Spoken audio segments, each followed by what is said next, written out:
مدارس زندہ باد، میرے مدارس زندہ باد، دینی مدارس زندہ باد، میرے مدارس زندہ باد، دیا ہے امن کا پیغام یہ دینی مدارس نے، دیا ہے امن کا پیغام یہ دینی مدارس نے، دیا ہے امن کا پیغام یہ دینی مدارس نے، دیا ہے امن کا پیغام یہ دینی مدارس نے۔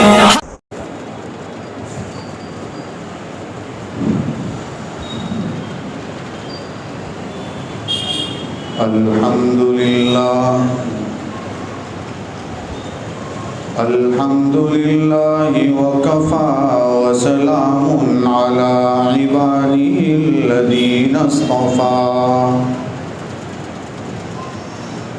وصل وسلم على سيدنا محمد المصطفى وعلى آله وأصحابه نجوم الهدى وقادة التقى اللهم آثرنا ولا تؤثر علينا اللهم جنبنا الفواحش ما ظهر منها وما بطن ومن الخطايا والزلل أما بعد أعوذ بالله من الشيطان الرجيم بسم الله الرحمن الرحيم قل إن كنتم تحبون الله فاتبعوني يحببكم الله ويغفر لكم ذنوبكم والله غفور رحيم صدق الله العظيم۔ وہ نبیوں میں رحمت لقب پانے والا، مراد غریبوں کی برلانے والا، مصیبت میں غیروں کے کام آنے والا، وہ اپنے پرایوں کا غم کھانے والا، اتر کر حرا سے سوئے قوم آیا اور ایک نسخے کیمیا ساتھ لایا، وہ بجلی کا کڑکا تھا یا صوت ہادی، عرب کی زمین جس نے ساری ہلا دی، نئی ایک لگن سب کے دل میں لگا دی، اور ایک آواز میں سوتی بستی جگا دی، ان اللہ وملائکتہ یصلون علی النبی یا ایھا الذین آمنوا صلوا علیہ وسلموا تسلیما اللہم صل علی سیدنا محمد وعلی آل سیدنا محمد واصحابہ وازواجہ وبارک وسلم۔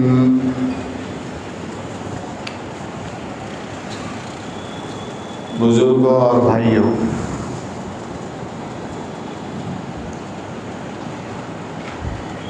آج 10 ربیع الاول ہے،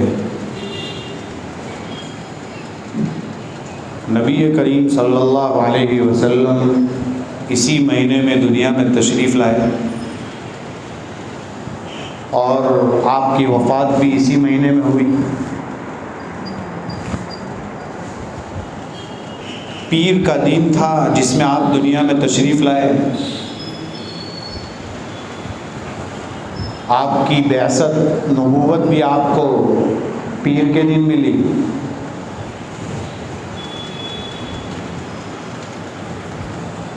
اور پیدائش کے بارے میں جو مشہور قول ہے وہ 12 ربیع الاول کا ہے،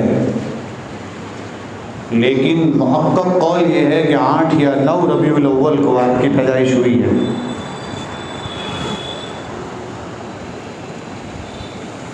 اسلام ایک جامع دین ہے، اس میں بہت ساری خوبیاں ہیں۔ اس میں مقیم کے لیے، مسافر کے لیے، تندرست کے لیے، بیمار کے لیے، غمی میں، خوشی میں، زندگی میں، موت میں، ہر چیز میں اسلام نے ہم سب کو رہبری کی ہے۔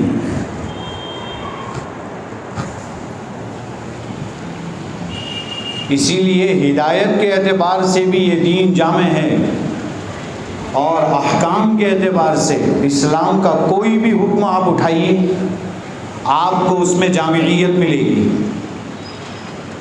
نماز لے لو، وضو لے لو، روزہ لے لو، زکوٰۃ لے لو، حج لے لو، آپ کو جہاں دینی فوائد ملیں گے وہاں دنیاوی فائدے بھی نظر آئیں گے اس میں۔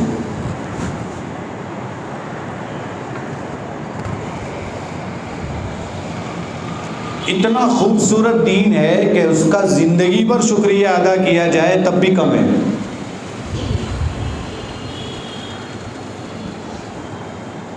لوگ پوچھتے ہیں 12 ربیع الاول یا ربیع الاول کا پیغام کیا ہے؟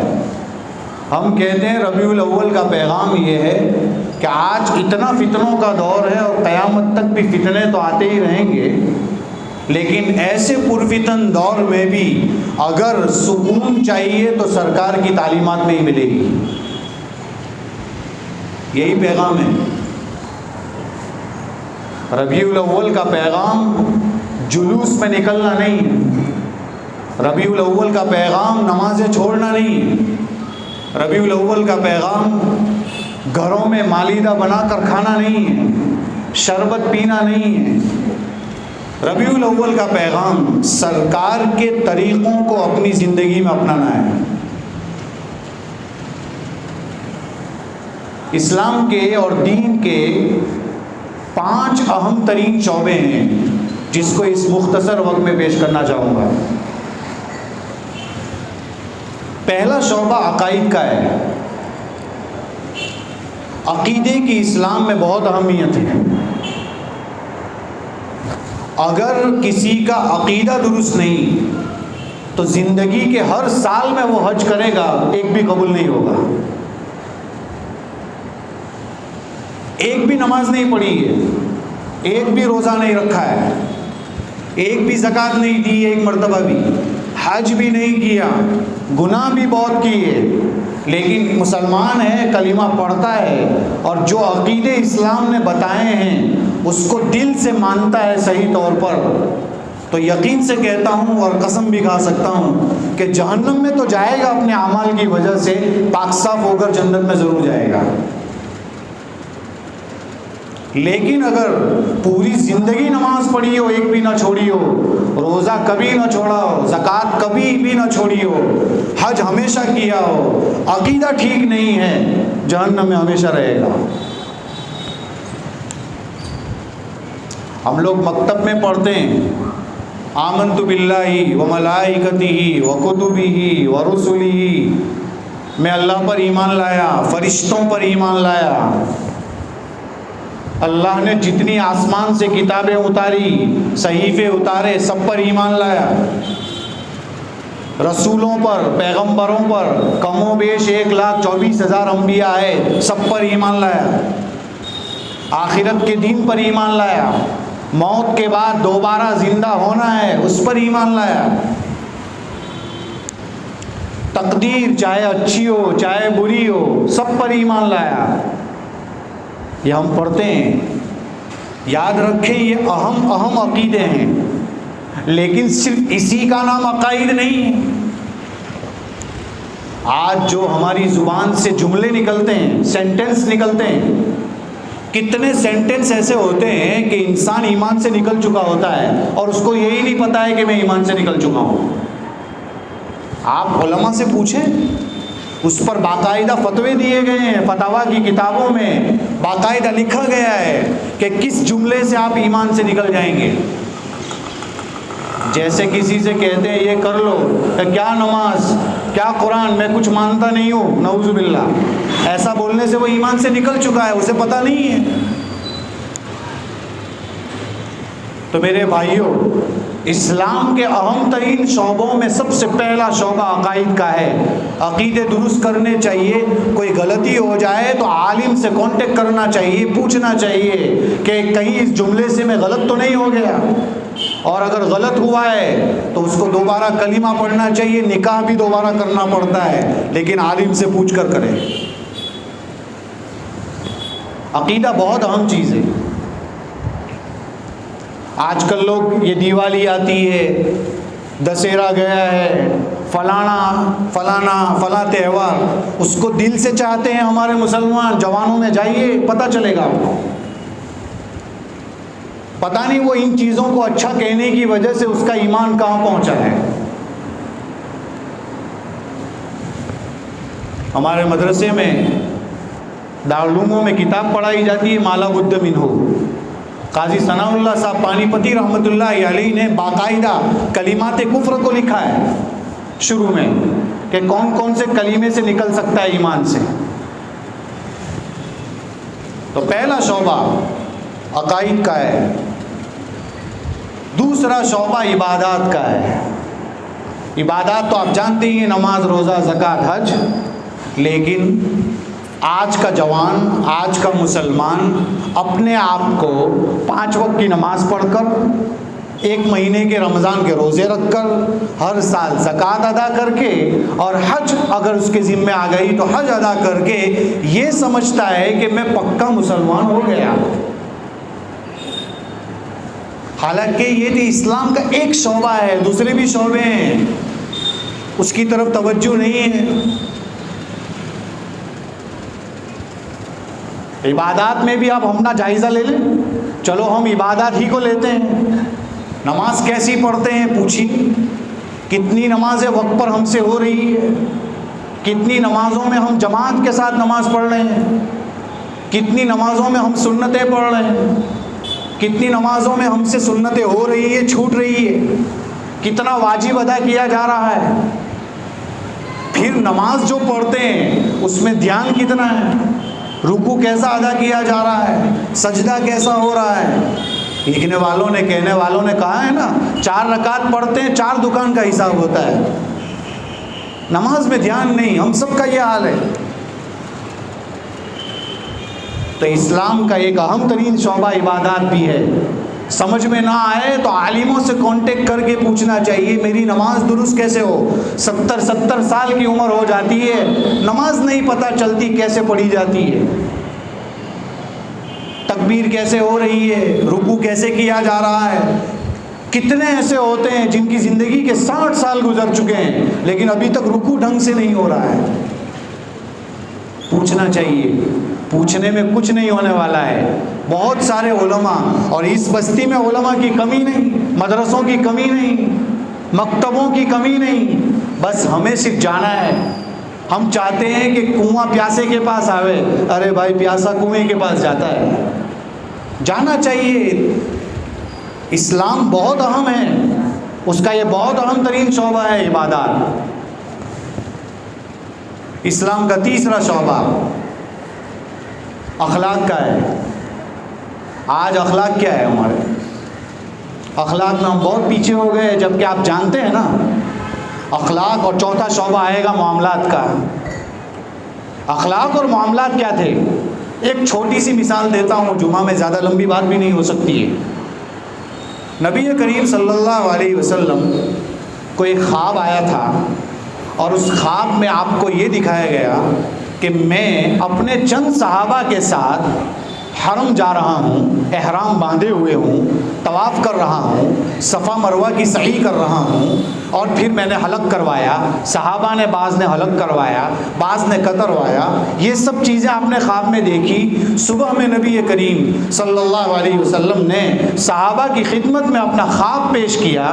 سرکار نے فرمایا یہ میں نے خواب دیکھا ہے۔ صحابہ نے کہا اللہ کے رسول ویسے بھی بہت سال ہو گئے مکہ چھوڑنے کو، دل چاہ رہا ہے کہ مکہ جائیں۔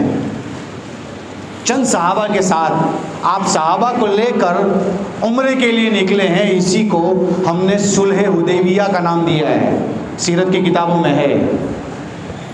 اور آپ جانتے ہیں علماء نے لکھا ہے ایک قول کے مطابق صحابہ کی تعداد اس وقت 1400 تھی اور ایک قول کے مطابق صحابہ کی تعداد 1500 تھی. 1400 ہو یا 1500 ہو 1500 تھے, بس اتنے ہی تھے. عورتوں کو نکال دیجئے, بچوں کو نکال دیجئے, کافی عورتیں بھی تھیں, جیسا کہ ہم نے سنے حدیبیہ میں حضرت ام سلمہ رضی اللہ تعالیٰ عنہ کا نام بھی سنا ہے. مجھے صرف یہاں یہ بتلانا ہے, آپ گئے, پھر آپ نے بصر ابن سفیان کو بھیجا تھا پہلے سے کہ مکے کی حالت دیکھ کے آؤ, واپس آئے. حلیفہ ذوالحلیفہ جو مدینہ کی میقات ہے وہاں آپ ٹھہرے ہوئے تھے, وہاں سے آپ نے احرام باندھا تھا, وہاں سے آپ آگے چلے تھے. آگے چل کر راستے میں بصر ابن سفیان واپس آئے, کہا مکے والوں کو پتہ چل گیا ہے, وہ سارے لوگوں کو لے کر تیار ہو گئے, یہ ہے وہ ہے, ایک تفصیل ہے. آپ حدیبیہ جا کر رکے, وہاں آپ نے مشورہ کیا کیا جائے. آپ کو معلوم ہے صحابہ کی حالت کیا تھی اس وقت, حضرت عمر کیا کہہ رہے تھے, حضرت ابو بکر صدیق رضی اللہ تعالیٰ عنہ نے کہا کہ چلتے ہیں, حضرت عمر نے کہا کیوں رک جائیں, دبے کیوں, بہت سارے مسائل ہیں. مجھے صرف یہاں یہ نوٹ کر کے بتانا ہے اس وقت صلح ہوئی تھی, عروہ ابن مسعود آئے تھے وہاں سے, اور سہیل ابن عمرو کا واقعہ بہت مشہور ہے. صلح ہو گئی, آپ واپس گئے, اور آپ جانتے ہیں 6 کا واقعہ ہے, 8 میں مکہ فتح ہوا ہے. 1.5-2 سال کے اندر جب آپ مکہ فتح کرنے کے لیے جا رہے ہیں, اس وقت صحابہ کرام کی تعداد کتنی تھی؟ علماء نے لکھا ہے 10,000 یا 12,000. تو یہ 1,500 سے 10,000 ہو گئے, کیسے ہو گئے؟ تو وہاں ابن شہاب زہری نے لکھا ہے, اور وہ یہ لکھا ہے کہ اتنے دنوں میں جو کہ صلح ہو گئی تھی, اب کوئی کسی پر حملہ نہیں کر سکتا تھا, تو صحابہ نے ایسے اخلاق دکھائے, ایسے معاملات لوگوں کو بتائے کہ جو کٹر دشمن تھے وہ بھی اسلام میں آ گئے. آج ہمارے اخلاق کا کیا حال ہے؟ 4 نمبر کا شعبہ معاملات ہے. معاملات کا مطلب بیوی شوہر کے ساتھ کیسی رہے, شوہر بیوی کے ساتھ کس طریقے سے رہے. معاملات کا مطلب بیع اور شراء یعنی خرید و فروخت. آج تاجر جانتا ہی نہیں ہے کون سی چیز جائز ہے کون سی ناجائز ہے, یہ جانتا ہی نہیں ہے. حضرت عمر کے دور میں یہ اصول تھا کہ اگر کوئی منڈی میں بازار میں تجارت کرنے کے لیے آتا تو پہلے سوال کیا جاتا, کیا آپ کو خریدنے کے بیچنے کے مسائل معلوم ہیں؟ نہیں معلوم ہے تو واپس جائیے, لائسنس نہیں ملے گا آپ کو. علماء نے لکھا ہے, حضرت مفتی احمد صاحب خانپوری دامت برکاتہم فرماتے ہیں تجارت کے مسائل جانے بغیر تجارت کرنا شرعاً جائز ہی نہیں ہے. لیکن کہاں گیا مسئلہ؟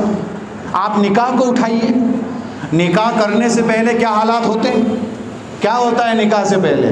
لوگ پوچھتے ہیں کہ بارات کب جائے گی, کتنے لوگ اس میں جائیں گے, دعوت کتنوں کی رکھنی ہے, اس میں کتنے لوگ آئیں گے, اور کیا کیا نہیں ہوتا. اس میں ہر طرح کی پلاننگ ہوتی ہے.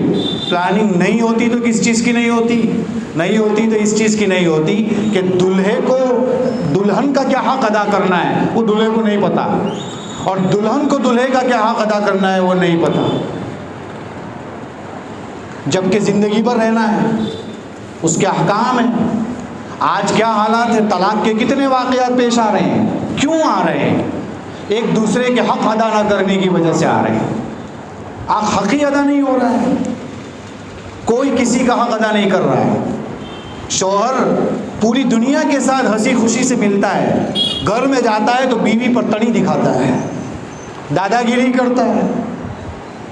سرکار کی وہ تعلیم کہاں گئی جس میں آپ صلی اللہ علیہ وسلم گھر میں داخل ہوتے تو ہنستے چہرے کے ساتھ ملتے؟ کہاں ہیں ہم؟ کیسے تھا؟ ہم کہتے ہیں کہ ربیع الاول آیا ہے, سرکار کی محبت ہے. کیسی محبت ہے؟ محبت اس کو کہتے ہیں کہ سرکار کے طریقے ہماری زندگی میں آ جائے, یہ محبت ہے. بھائی دنیا کی جو محبت ہوتی ہے, کوئی لڑکا لڑکی سے محبت کرتا ہے جبکہ وہ ناجائز ہے, تب بھی کیا حال ہوتا ہے آپ جانتے ہیں نا. لڑکا لڑکی کی عادتیں اپنے اندر لانے کی ٹرائی کرتا ہے. تو یہی تو محبت ہے. سچی محبت یہ ہے کہ سرکار کے طریقوں کو اپنی زندگی میں لایا جائے. سرکار گھر میں داخل ہوتے تھے، ہم نے سنا ہے کہ نہیں کہ آپ داخل ہوتے تھے تو مسواک فرماتے تھے؟ کہاں گئی وہ تعلیم؟ کہاں مسواک؟ نمازوں کے وقت کہاں مسواک؟ وضو کے وقت کہاں مسواک ہو رہا ہے؟ سب سے آسان ترین سنت، کوئی خرچہ نہیں، 20-50 روپے کوئی خرچہ نہیں ہوتا اس زمانے میں، لیکن آج مسواک دور ہے ہم سے۔ کتنی اہم ترین سنت ہے نبی کریم صلی اللہ علیہ وسلم کی، لیکن کوئی نہیں کرتا۔ سرکار کو مسواک کرنے کی کیا ضرورت تھی؟ گھر میں داخل ہوتے ہی کیا خیال رکھا؟ فرمایا کہ گھر میں داخل ہوں گا، گھر والوں سے ملوں گا، بیوی سے ملوں گا، میرے منہ کے ذریعے سے کسی کو تکلیف نہ پہنچ جائے۔ میرے بھائیوں، سرکار کا تو پسینہ بھی کتنا خوشبودار ہے کہ حضرت ام سلیم اس کی بوتل میں، اپنی بوتل میں آپ کا پسینہ بھرتی ہے، اور جب کسی کو خوشبو دینے کا وقت آتا ہے اس میں ایک قطرہ ڈال دیا جاتا ہے تو اس کی قیمت 2 بالا ہو جاتی ہے۔ آپ کا تو پسینہ اتنا خوشبودار ہے تو آپ کے منہ سے کیا بدبو آئے گی؟ نہیں، آپ نے امت کو تعلیم دی۔ لیکن ہمارا جوان ویمل کھانے سے پیچھے نہیں آتا، ہمارا جوان تمباکو کھاتا ہے، ہمارا جوان گٹکھا کھاتا ہے، اور یہ سب کھا کر گھر میں داخل ہوگا، کیا بیوی اس سے قریب ہوگی اور وہ کیا بیوی سے قریب ہوگا؟ وہ چیز ہی چلی گئی ہمارے پاس سے۔ صفائی کا نظام ہمارے اندر سے مفقود ہو چکا ہے، جس کا نقصان یہ ہو رہا ہے کہ آج کل دونوں میاں بیوی میں ملاپ نہیں ہو رہا ہے، بہت جلد طلاق کے واقعات پیش آتے ہیں۔ تو میرے بھائیوں، معاملات اور معاملات کے اندر معاشرت ہے، یہ جو میں بتا رہا ہوں معاشرت ہے۔ معاملات تو میں نے آپ کو بتایا، تجارت کے مسئلے، نکاح کے مسئلے، آج کل ان سب اہم ترین شعبے ہیں۔ میں نے آپ کو 5 اہم ترین شعبے بتائے۔ نمبر 1 عقائد ہے، اس کو یاد کرنے کی ضرورت ہے، اور عقائد پختہ کرنے کی ضرورت ہے، جو بتایا گیا ہے اس پر عمل کرنے کی ضرورت ہے۔ نمبر 2 عبادات، یہ جو غلط فہمی پھیلی ہوئی ہے کہ عبادات میں نماز پڑھ لی، روزہ رکھ لیا، زکوٰۃ دے دی، حج کر لیا تو پکا مسلمان ہو گیا۔ یاد رکھیں، اسلام کے 5 شعبوں میں سے صرف 1 شعبہ ہے، وہ تو کرنا ہی کرنا ہے۔ اس کے ساتھ ساتھ معاملات بھی صحیح ہونے چاہیے، اخلاق بھی صحیح ہونے چاہیے، معاشرت جو آپ کو بتایا، رہن سہن کے آداب، میاں بیوی کے حقوق ادا کریں۔ اور آج بچے ماں باپ کا حق ادا نہیں کرتے۔ ہم نے ابھی سنا ہے کل پرسوں کہ آج کل 8-8 10-10 12-12 سال کے بچے جو اپنے ماں باپ کو مارتے ہیں۔ یہ واقعات سنے ہم نے۔ ہمارا جوان کی کہاں جا رہا ہے، کدھر جا رہا ہے؟ حالات اتنے خراب ہیں میرے بھائیوں کہ بچے بگڑتے چلے جا رہے ہیں، تربیت نہیں ہو رہی، کچھ بھی نہیں ہو رہا ہے۔ یہ 5 اہم ترین شعبے ہیں۔ اسلام کا کوئی بھی شعبہ ایسا نہیں ہے جس میں سرکار نے ہمیں کچھ نہ بتایا ہو، سب بتایا ہے، سب تعلیمات ہے۔ پڑھنے کی ضرورت ہے، سیکھنے کی ضرورت ہے، جاننے کی ضرورت ہے، اور یہ 5 شعبوں کو اپنی زندگی میں اپنانے کی ضرورت ہے۔ جوان آج یہ ہمارا کریم سمجھا جاتا ہے۔ جوان صحیح ہے تو معاشرہ صحیح ہوتا ہے، جوان صحیح ہے تو نسلیں صحیح ہوتی ہے۔ لیکن ہمارا جوان راتوں کو چبوتروں پر بیٹھتا ہے، 3-3 بجے تک موبائل چلاتا ہے، فجر کی نماز نہیں پڑھتا ہے، بیوی کا حق ادا نہیں کرتا ہے، اور پتہ نہیں کیا کیا کرتا ہے۔ اس کو سب چیز سے محبت ہے، اسلام سے محبت نہیں ہے۔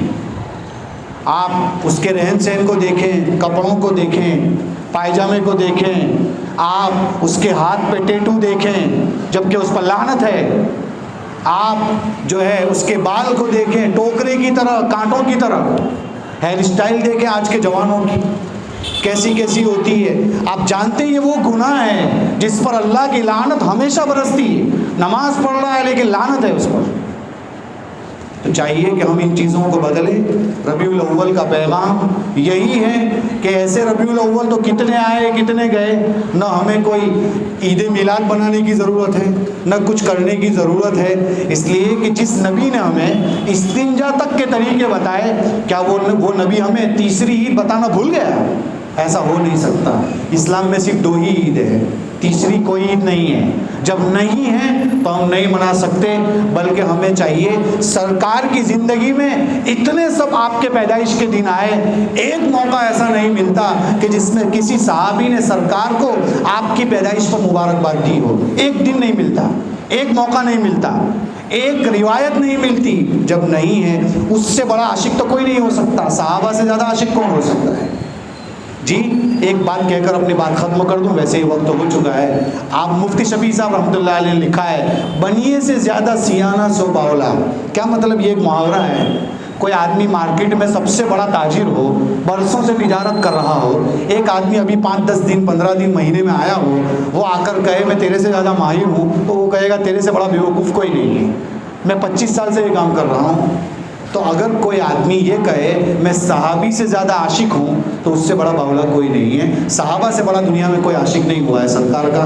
ہمیں چاہیے کہ ہم اس زمانے کے اندر بھی کامیابی چاہتے ہیں تو اللہ کے رسول کی تعلیمات کو اپنائیں، سرکار کے طریقوں کو اپنائیں. اسی میں کامیابی ملے گی، اسی سے اللہ راضی ہوگا، اسی سے ہمیں آگے کی ترقیاں ملے گی. اللہ تعالی ہمیں عمل کرنے کی توفیق عطا فرمائے.